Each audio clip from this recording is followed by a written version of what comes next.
What is going on, everybody? How are we doing today? Welcome back to the channel. This video is going to be short and sweet. My rank 4 Professor X is an absolute menace, so I got a couple of necropolis fights to show off today, and that's going to be it. I prefer to use Professor X in long-form content specifically, stuff like Everest content, EOP content. That's where I find Professor X to be the absolute best for me. It's where I get the most enjoyment out of him. So that's what we're going to be showing off in this video. We've got 3 necropolis takedowns, we've got Hitmonkey, and then we have 2 others that you'll find out in a couple of minutes here, because these fights are not very they're not very slow. They're between 4 and 3 minutes for all of them. So it's only like 10 minutes of actual gameplay for 3 necropolis fights, ranging from like 7 to 8 million health. Professor X is just a menace. So full transparency, for this Hitmonkey fight, this is just Professor X by himself. No synergy, no boosts, no anything. And then the next 2 fights, I do have the White Magneto synergy and the White Magneto pre-fight. But Professor X could do both of those fights without them. It's just better to have it for like more difficult fights that might require more waiting, because the 2 fights that I'm going to show after this Hitmonkey have a lot more going on than the sort of basic just parry Hitmonkey and use heavy attacks style of gameplay that I'm just showing off here. So you'll understand why. But regardless, Professor X, like, there's no boosts and there's no massive synergies here. You know, he's not a horseman in any of these videos, and there's not like the full mutant crit team or anything. It's literally just White Magneto. So as you can see, I do have 2 charges on my Professor X. I did take down Sauron, obviously that's how you get to Hitmonkey, but I wasn't recording. So I kind of figured, well, I've had so many Professor X versus Sauron fights, even with my 6-star rank 5, I figured it wasn't really worth showing off the Sauron fight, because you guys have probably seen it so many times, and it's like the most common Professor X fight to show off, so it doesn't really make a lot of sense to show Sauron again, because we've seen that fight very, very often with Professor X. But the name of the game here is play Professor X. I mean, if you know how Professor X works, I don't really need to explain what's going on, but if you're not aware of how Professor X works, you build up these channeling charges on Professor X by using your heavy attack, and they max out at 100. Now, if you have the Awakened ability with Professor X, these charges will build naturally up to 75, and then you need to use your heavy or channel during a special attack to max them out at 100. Once you reach that max of 100, you can enter Mind Control, and during Mind Control, throwing special attacks is going to grant Professor X these massive prowess buffs. I think they're 40% potency, either 36 or 40% potency for every prowess. As you can see, the Professor X bug is still alive and well. It's been in his kit forever, so one day it'll be taken care of. But the name of the game is building up to 100 charges, being at like 2.6, 2.7 bars of power, and then throwing your special attack while charging your heavy. What that's going to do is that's going to allow you to channel into the special to give you a prowess on activation, and you get a prowess on completion of the special if you tap your block or charge your heavy and hold it through the end of the special. So every single special you throw, you should be getting 2 prowess. One from the beginning and one from the end after you tap to stop channeling. So I've just been rambling along here, and Hitmonkey is pretty much dead. So we're not even at that many prowess. I only got 2 of the special 3 prowesses. I know those are higher potency. I believe those are around 60%.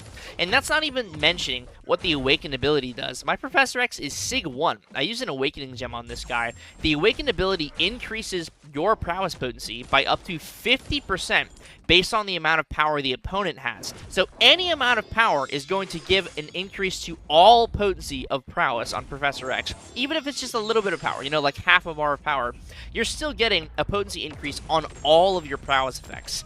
Super, super cool. Big fan of the Awakened ability because of that. You don't have to chase the high power special attacks. Like, you don't have to go and chase that, but you absolutely can intentionally push the opponent to like a bar and a half of power, waiting to throw your special attack, and then throwing it when they have, you know, high enough power, so you get the benefit from the Awakened ability. But that's not absolutely necessary. The potency of Professor X's prowesses are so strong that the incremental increase is nice, and at low sig, it's, you know, always going to be nice to have more damage, even if it's just a little bit. But Professor X, like, you don't have to focus on giving the opponent power before you throw a special. That's something that I've never really done with Professor X. It doesn't really make a huge difference because the damage is already so high that getting higher and higher damage, you're going to do that anyway. So just playing Professor X, quote-unquote, normally is what I like to do in matchups such as these, Necropolis level health pools specifically. So this is Clairvoyant.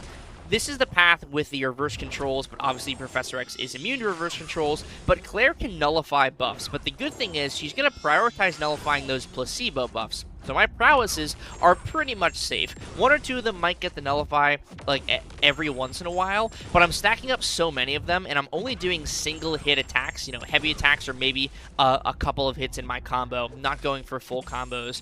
I'm just spamming heavy because spamming heavy is how you build your channeling charges the fastest, and it's the way to min-max your combo while giving yourself the most amount of power.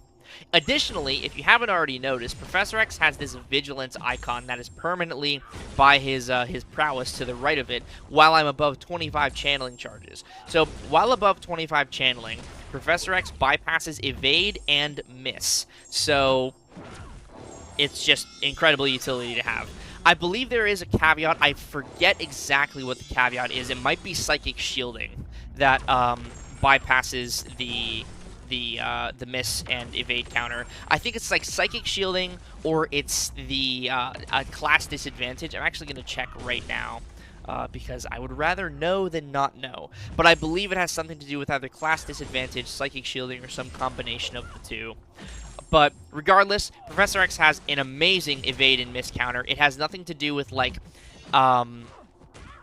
it's not preventable, like you can't have it nullified or removed. Once you have it, if you're in a situation where it will be applied, you just have it until you run out of channeling charges, and then you literally just do 2 heavy attacks, and congratulations, you have it up again. It literally takes 5 seconds to come back up. So let me correct myself here with the miss and the mind control. So let me see here. This will not trigger against techs or those with psychic shielding. Yes, so it is a class disadvantage thing, so it's not going to happen against tech champions, and then any character with the psychic shielding tag, you will also not get the vigilance passive and the evade bypass. So one really cool thing about it is it's a vigilance passive. It's an indefinite vigilance passive, and it's a total evade bypass. So the text in his kit says, at above 25 channeling charges, Professor X cannot be evaded. It doesn't say tied to the vigilance passive. He gains a vigilance passive, but he just straight up cannot be evaded, point blank period, no evade if you don't fall under the criteria of characters or a class that gets around the vigilance. So it's just wild, man. And look at this. We're easily hitting the damage cap with the burst damage and the crits from the special 2. We're almost hitting the damage cap from the white numbers of the special 2. And as you can see, once you get to around 20, 25 prowess, you don't really need to like prioritize building up as many prowess as possible, especially in content where there's damage cap. You can absolutely just get up to around 25 or so prowess, and obviously you're going to keep building prowess as you throw special attacks, but you don't have to hyper prioritize throwing the special ones to ramp up as many prowesses as you need, because in Necropolis, I'm up to 30 charges now, or 30 prowess, and I'm already hitting the damage cap. So there's no real need for me to super fixate on getting that many more special ones thrown, because the special 2 is going to deal the most damage out of all the special attacks. Yeah, we're taking off like 10% per. It's absolutely crazy. Watch, 10%, missed the first hit, down to 1%.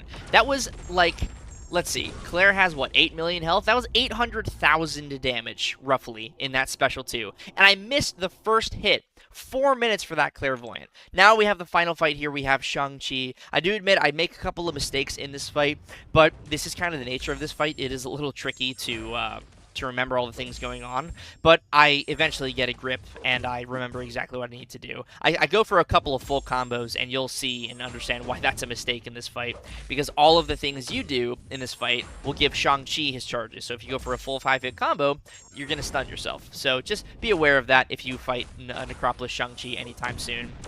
But going for medium, light, medium as well is also very good for this fight. As you can see, I have my 2 charges from defeating Claire.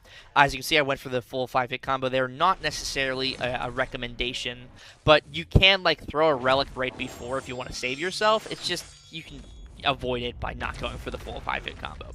But Shang-Chi is a very difficult Necropolis fight. There's a lot of things to manage. If he throws a special attack without any Wushu charges, you take a burst of 15% of your health as direct damage. That is not an insignificant number.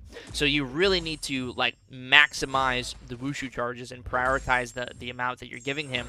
And if you bait his special 2, he consumes all the charges. If you bait the special 1, he only consumes one of them. So you can absolutely bait special 1s, throw a heavy attack, go for a medium, and just kind of play that game for a prolonged period of time. I go for yet another one, and the falter absolutely saves me, but I get pushed to another special 3, which is totally fine. I'm going to get the prowess from it anyway, so it's not even that big of a deal, because if you have 4 of Professor X's special 3 prowess, yeah, that's kind of a lot of damage. And then I somehow miss a parry. Doesn't matter, though. We've got 12 prowess now, and we are already hitting 60k white numbers, which means a crit is going to be hitting the damage cap. As you can see right there. We're at, what, 15 prowess right now? And we're already hitting the damage cap on our crits. And that was a special 1. Professor X is he's just nutty, dude. He's just so nutty. It's absolutely insane how much damage this champion has in such a short ramp up. Like, he is a ramp champion for sure, but it only takes 2 special 2s, really, to get going, and then you have this damage pretty much in perpetuity. As long as you don't lose the prowess, you have this damage just going forward. And again, this is no boost. The only synergy I have is the White Magneto synergy, and I have the White Magneto pre-fight. But that is adding such a like an incremental difference to Professor X here, because the attack rating is mostly coming from the prowess. Like, his base attack is not really doing much. It's all that prowess that's increasing the attack and the damage of the specials, not Professor X's base attack. Although Professor X does have fairly high base attack and a fairly decent critical damage rating. So that's why you're seeing my heavy attack do 28,000 damage when it crits. That is not an insignificant number for a heavy crit. That is actually quite high. So something to keep in mind there. And yeah, like the medium crit is 13,000 damage. This is pretty nice. Obviously it's class advantage, but still. So now we're at 25 prowess, 27 now, and we almost took off 10% per special 2 there. We're pretty much taking off 9 to 10% for every special 2, and then every special 1 is like 3% per, 2 to 3% per, because I believe the damage cap in Necropolis is 1.5% of their max health. So if you get the damage cap on each hit, that's like 4.5% of their max health. Totally eradicated. So now, I just need to get to a final special 2, and that's going to be the end of the fight here. So, as we're rounding off here, I want to thank you guys so much for watching this video. I've been making a lot of showcase videos in the past weeks and weeks and weeks. I still have a couple more videos that I want to make, and then I'm going to start making some videos on the Banquet Champions as well. So, be on the lookout for that. Very, very excited to start making some content on those characters. It's all incredibly exciting. Thank you again so much for watching this video on my Professor X. He's finally ranked 4, and I couldn't be happier. Catch you guys in the next one. Please subscribe to the channel if you haven't already, and take care.